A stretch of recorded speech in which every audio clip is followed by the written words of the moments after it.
మన కథల సమయంకి స్వాగతం. నా ఊరు నా వాళ్ళు. రచన కన్నెగంటి అనసూయ గారు. ఈ కథ ఈనాడు ఆదివారం పుస్తకంలోని 28 మే 2017లో ప్రచురితమైంది. ఇక కథలోకి వెళ్దామా? అమ్మమ్మ, ఏం చేస్తున్నావు అన్నట్టు ఇప్పుడు శీతాకాలం కదా.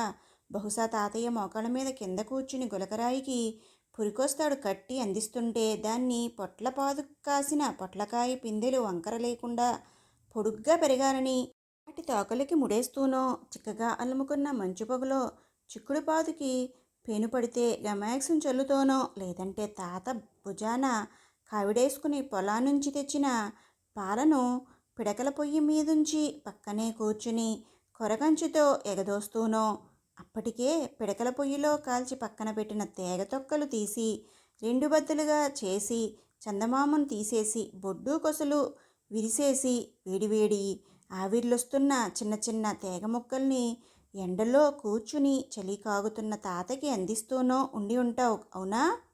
అన్నట్టు తేగలంటే గుర్తొచ్చింది. తాత పాలకావిడితో పాటు చెట్టు మీద నుంచి కింద పడ్డ తాటిపండు మొదట్లో నుంచి దూర్చి తీసిన తాటినార తాడును లాగి ముడేసి కావిడకు వేళ్లాడేసి తెచ్చేవాడు. ఈ రోజుల్లోనో కదా అమ్మమ్మ.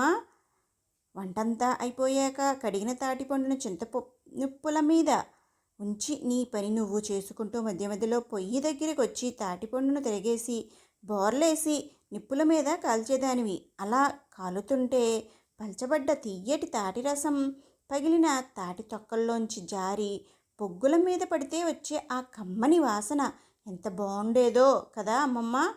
తాటిపండు ఎప్పుడెప్పుడు తింటానా అనే ఆరటంతో నన్ను తొందర పెడుతూ నీ కొంగు పట్టుకుని నీ వెనకే తిరుగుతున్న నా కంగారు అణచడానికి పనులన్నీ పక్కన పడేసి పళ్ళెంలో ఉంచిన చల్లార్చిన తాటిపండు తొక్కల్ని ఒలిచి టెంకల్ని విడదీసి వేటికవి నున్నగా చేసి తాతకొకటి నాకొకటి తినమని ఇచ్చేదానివి, గుర్తుందా?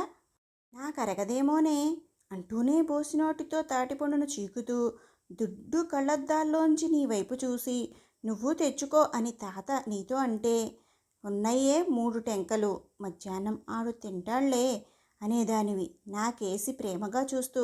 నాకెంత ఆనందమేసేదో అమ్మమ్మ ఆ ప్రేమకి. ఆ ప్రేమకేగా టెంక పట్టుకుని చీగుతూ నీ వెనకెనకే తిరిగేవాణ్ణి.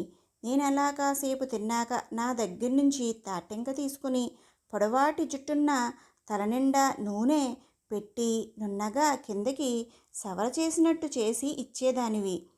రేపు మళ్ళా పొడుద్దులే నువ్వు తిను అనేవాడు తాత. అయినా తినేదానివి కాదు, నా కోసం అట్టే పెట్టేదానివి. ఎంత బాగుండేదో అమ్మమ్మ అలా.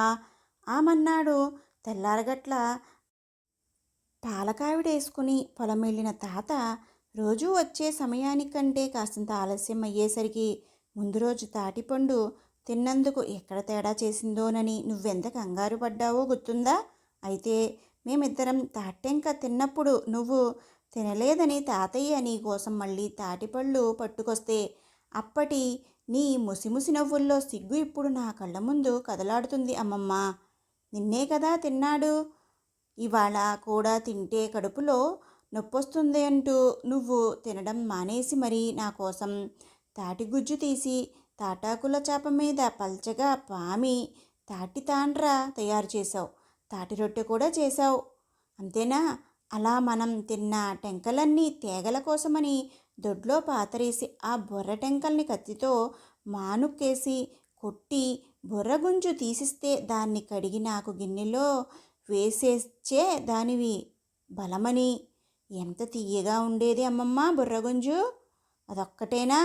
ఎప్పుడైనా దేవుడికి కొబ్బరికాయ కొడితే ఆ కొబ్బరి నీళ్ళు, వెన్నపూస కాసినప్పుడు గిన్నెలో అడుగంటిన గోదారి ఇవన్నీ నాకివ్వడానికే అవన్నీ నువ్వు చేసేదానివేమో అని ఇప్పుడు అనిపిస్తుంది అమ్మమ్మ. వేసవికాలంలో సాయంత్రం పూట ఆరు బయట వెన్నెల్లో కొబ్బరి చెట్టు కింద పట్టె మంచం మీద నన్ను పక్కన పడుకోబెట్టుకుని తాతయ్య చెప్పిన పంచతంత్రం కథలు నాకిప్పటికీ గుర్తే అమ్మమ్మ. అప్పుడప్పుడు నువ్వు దొడ్లో పిడకలు పొల్లులో దొర్లించి గోడకి చరుస్తుంటే నువ్వలా చరిచినప్పుడల్లా నేను చేసిన బుల్లి పిడకల్ని ఐసర్ బజ్జా అంటూ ఒక మూలాగా నేను గోడకేసి చరిచినప్పుడు నా బుల్లి చేతుల్లోని బలం చాలా గట్టిగా కొట్టలేదేమో అని కిందకి జారిపడిపోయేవి.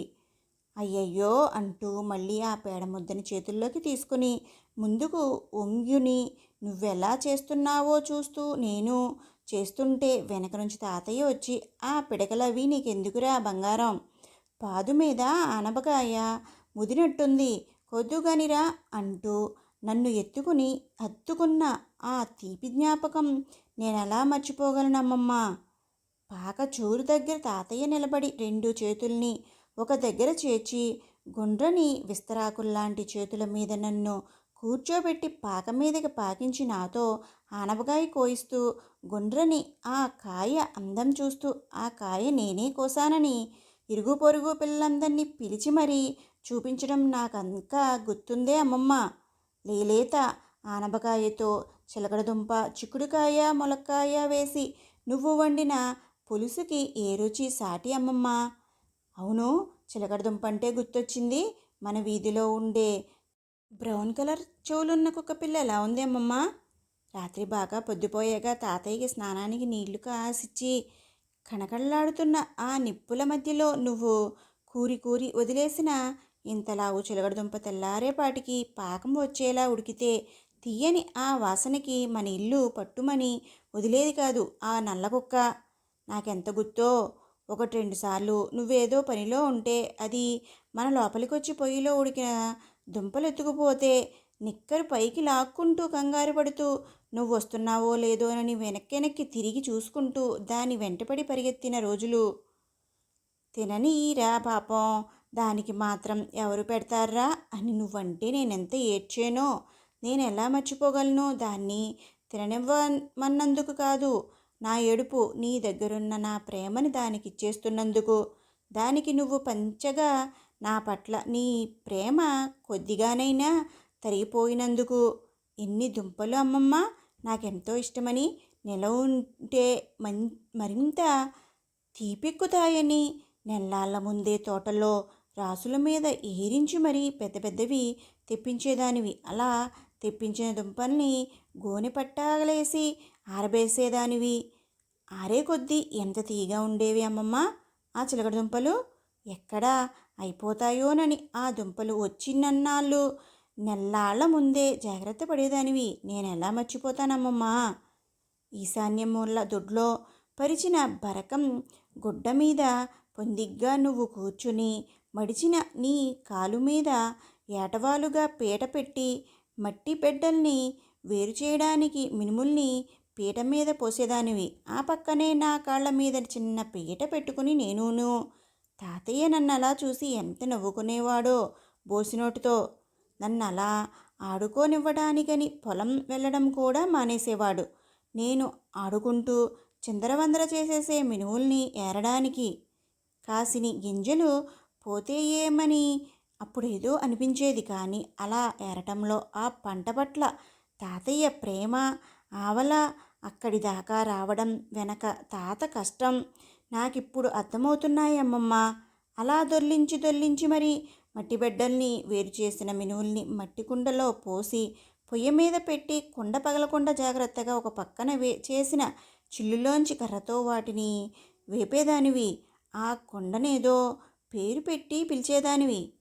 గుర్తొచ్చింది. మంగళం.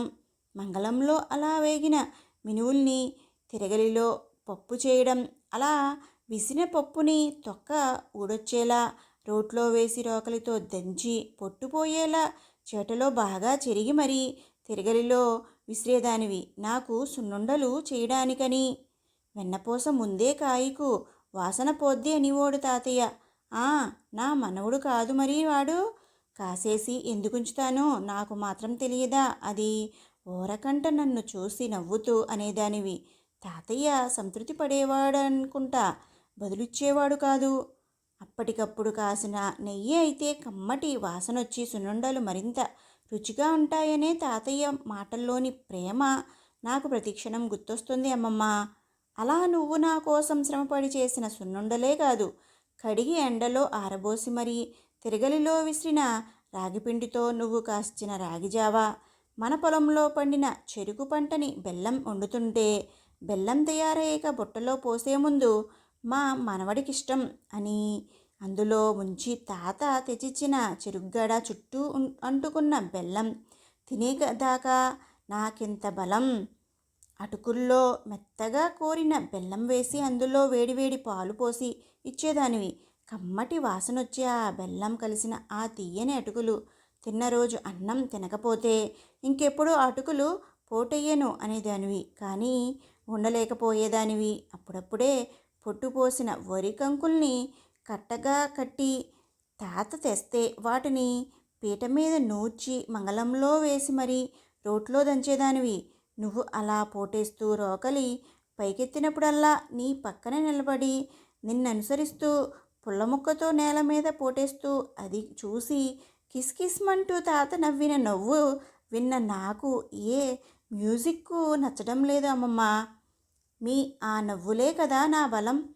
అంతులేని ప్రేమ వాత్సల్యంతో నా కోసం శ్రమించి అనుక్షణం నా కోసమే మీ బ్రతుకును వెచ్చించి నాకింత బలాన్నిచ్చారు కదా. ఈ బలంతో నేనేం చేస్తున్నాను అని నన్ను నేను ప్రశ్నించుకున్నప్పుడల్లా నాకొకటి సమాధానం వస్తుంది అమ్మమ్మ.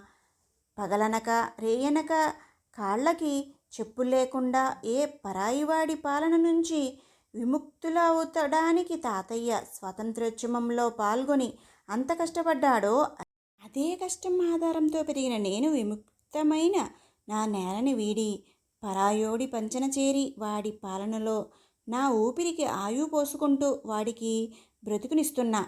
నాకిక్కడ ఉద్యోగం వచ్చినప్పుడు నేనెంతో సాధించేసినట్లు ఇంత ముఖం చేసుకుని అమెరికా వెళ్తున్నానని తాతయ్యకి చెబితే ఎందుకురా అన్నాడు తాతయ్య నిర్భావంగా. ఆ ఒక్క పదంలో ఎంత అర్థముందో నాకిప్పుడు అర్థమవుతుంది అమ్మమ్మ. అవును, నిజమే. ఎందుకు పరిగెట్టమని ఈ ప్రపంచం నన్నెందుకు ప్రేరేపించిందో, తరిమిందో, పరుగులు పెట్టించిందో కానీ నన్ను నేను నిరూపించుకోవడం, రుజువు చేసుకోవడం ఖచ్చితంగా ఇలా మాత్రం కాదని నాకు అనిపిస్తుంది. అందుకే వచ్చేస్తున్నా అమ్మమ్మ. నా నేల, నా ఊరు, నా వాళ్ళ కోసం వచ్చేస్తున్నా. ఇప్పుడు నన్నెవరు అడగలేరు అమ్మమ్మ ఎందుకురా అని. అవును, అడగలేరు.